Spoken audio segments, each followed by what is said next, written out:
If you love movies and movie discussions, you've come to the right place. Who am I, you ask? I am the Wiz, and I'm here today to review the 1979 sci-fi adventure Stalker, directed by Andrei Tarkovsky.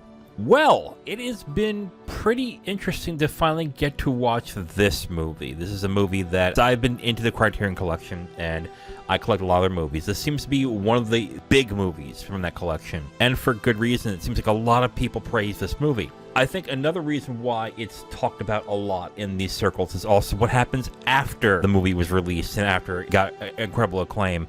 And that is the amount of tragedy that happened right after the film was made. Several cameramen died. The two actors that were in the movie died shortly thereafter.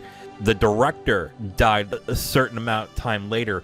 I think for the same reasons. I think they all contracted some kind of cancer, I believe is what happened. There's an episode that I watched a little while ago of a show called Cursed Films. It's on Shudder if you are subscribed to that.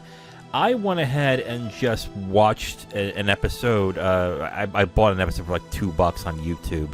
And they go over that in like the first half of that episode. It was really interesting. Another episode that they do on Cursed Films is Twilight Zone the movie. Holy hell, is that a mess. There is some intense stuff that they show in that episode, so if you can handle that, I'd check that episode out as well. But let's get into it. Let's get into the review of Stalker, directed by Andrei Tarkovsky. Before that, let's get into the plot. In an unnamed country at an unspecified time, there is a fiercely protected post-apocalyptic wasteland known as the Zone. An illegal guide called a Stalker, whose mutant child suggests unspeakable horrors within the Zone, leads a writer and a scientist into the heart of the devastation in search of a mythical place known only as the Room. It is believed that anyone who enters the Room will supposedly have any of his earthly desires immediately fulfilled. Yeah, and that is the plot. But I'm gonna say this, that this is a 2-hour and 45-minute film. And one of the things I will say that in that 2-hour and 45 minutes, there's an unspeakable beauty throughout the entire film through decay and destruction. First off, in scenes that are in quote-unquote civilization around the Zone, is in this yellowish, mustardy tinge that makes it feel unclean and dirty. And it just seems like it's very unpleasant to be around. It seems empty, devoid of life. There is a few other people there, but it just seems like it's very, very few people there. But when you get into the Zone, it's weird because it doesn't feel science fiction-y, but the mood that the film really gives, the way it's shot and the way the film is lit, really gives off this really uncomfortable, uneasy vibe. But what's interesting is for a place that is considered uninhabitable, that is considered to be a destructive zone, it's actually beautiful to look at. It's fascinating in that way. What's also fascinating about the film is it's fascinating through its confusion and obfuscation.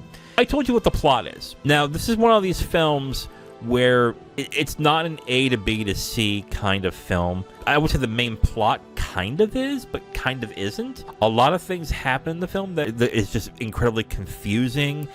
But I think it's meant to be that way because you're supposed to question a lot of what's going on in the film. I'll be absolutely honest. I'm not entirely sure what the film is ultimately about. There are theories out there, and I have a theory or two of my own that I'm kind of not sure of.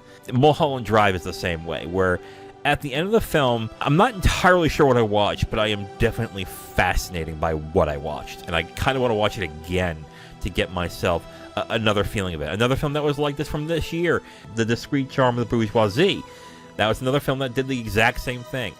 Am I entirely sure what I just watched? No. But am I fascinated to learn more? Yes. And I think Stalker does that for me as well. But I will say this. The film's incredibly slow pace may bother some. The average camera cut from a scene is about a minute.